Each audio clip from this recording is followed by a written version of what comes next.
Welcome back to the coffee house. My name is Vic Bonacci. Am I your barista? Come on, please. Here we are in the coffee house where we are serving up espresso shots of something Agile flavored. We'll find out what it is. Is it going to be sweet or salty or spicy? Let's give the old wheel here a try. By the way, spinning the wheel, it's one of my most favorite things to do now.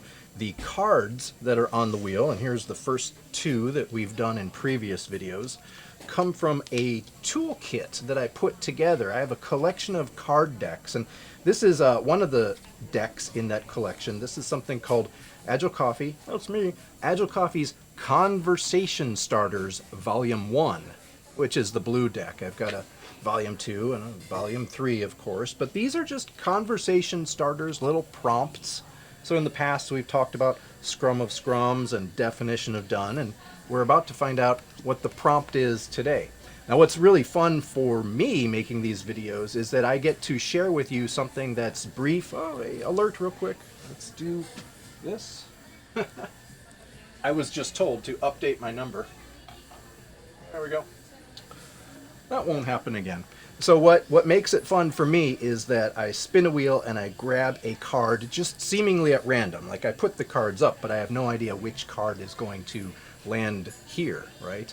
And so I get to put together something in a bite-sized chunk as I would if I was having a conversation with you. Now, I prefer to have conversations, but in the form of a video, it's hard to coordinate people live asking me questions. So we'll have to do a live session one of these days, won't we? In the meantime, let's spin the wheel and see what we're talking about.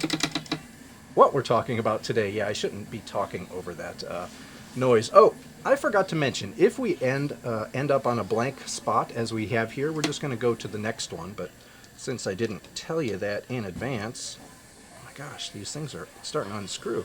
Let's go ahead and spin again. Okay, here we go. So, what is the card du jour? Let's take our blue painter's tape off. Muy importante. The question is, and it is a question, what to do when the product owner is absent? What to do when the product owner is absent? So that's a pretty good question because product owner is a very important role. And if we're talking about Scrum teams, it's one of the three roles or accountabilities in a Scrum team. You've got a Scrum Master and the developers, and of course the product owner is there to provide the vision and to own the backlog of items and prioritize it and make sense of it to the team, but also with stakeholders and customers. So it's oftentimes it's a very important and oftentimes underappreciated role is what I wanted to say. Now, sometimes product owners, depending on your organization, may have other responsibilities outside of the Scrum team. EGADs, right? EGADs. However, if your product owner finds themselves in a position where they have to travel to see customers or conduct testing or Q&As with customers or stakeholders, go to conferences, meeting partners, for partnerships, etc., any number of reasons could pull that product owner out of the office or at least away from the team for some portion of the sprint. And so what do you do in that case?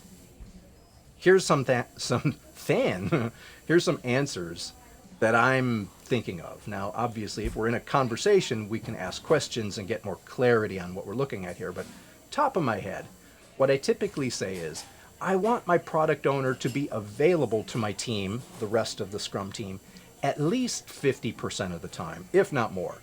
And when I say available to the team, that doesn't mean you're sitting next to the team or in meetings or, otherwise engaged in some activity or conversation, but rather if the team has a question, they want clarity on a user story, a feature, some requirement, some aspect of what they're building, it makes sense to have that product owner, who's the single voice of the customer, somewhere nearby so that we could get in touch with them, whether it's face-to-face or over a phone call or Zoom call or even, in worst case, over text message, email, something along those lines.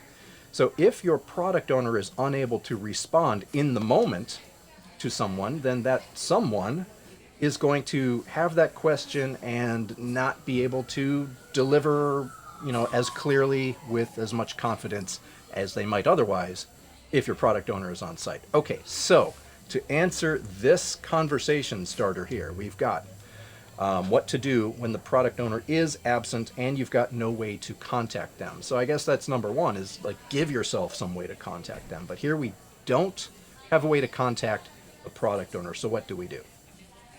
Well, there's a couple things. First of all, if your team is using user stories, you're familiar with that format. There's a traditional template that most teams will use. I'm ignoring the need to change the number one more time. Thank you, I see that. Then the user story has a form in it where you can say as a, and that as a blank beckons the team to go ahead and fill it in. And when I say team, it's with the product owner in conversation. Who is the user in this user story? So that as a somebody lets us put in a persona. Now you may have heard of that term too, personas. Personas are stand-ins for actual users or groups of users who interact with your product or your service. And so if you're using personas when you're refining, kind of deconstructing a big feature into smaller and smaller pieces, even when you're talking about the features at a large level, you're probably talking about who is going to be using this feature and why. And so when you're doing that, that's where you would introduce these personas. Now you may have a persona that says, let's say for example, we're building software for, I don't know, a veterinarian's hospital, a little vet hospital or a vet office, right? And so some personas you could imagine, maybe there's someone sitting at the front desk, maybe an admin there, front desk admin Amanda. We're going to call her Amanda, and we're going to give her some information. If we write it up, we might have a picture, like a stock footage image of something that might represent Amanda, right? Or a drawing, an avatar of some case. We'll give her a name, Amanda, admin Amanda. We'll give her some maybe demographic-ish information, such as, oh, Amanda is 23 years old. She just graduated from community college. She's studying to become a veterinarian. She's working part-time in the office. She works on this kind of monitor. Whatever types of information this persona needs to have to represent what a typical user would look like is important. You may also have other people in your veterinarian's office, like the vet, Veronica. And Veronica doesn't use a big widescreen on her computer. She has a mobile device, like a tablet, let's say. So she's got a tablet she can move around with. And maybe another persona might be the the animal rescuer, Rachel. We'll say rescuer Rachel. And Rachel uses a phone, typically, when she's out in the field. So 3 different personas, which gives the developers on the team the ability to get up and say, hey, product owner, there's no product owner here today. Well, let's see. This is being used by, it's being used by Amanda. Okay, so Amanda likes when we, fill in the blanks. It gives them a little bit of context, and hopefully they've built up some history with that, talking about that persona with each other and with the product owner. So that's one tip that I would share right now. And of course, I can go long-winded on these topics, but this is where I'm going to stop today, because I just want to give you enough of an espresso shot, as I said, enough of a jolt to consider other options and where you might take personas in this case. So signing off for now, I would like to remind you of a few things. You can find more information about me at my website, agilecoffee.com. The decks of cards are available at agilecoachingcards.com.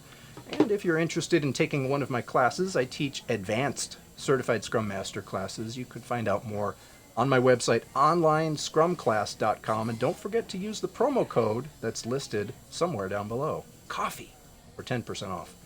Until next time, I'm just reminding you to enjoy your coffee with friends.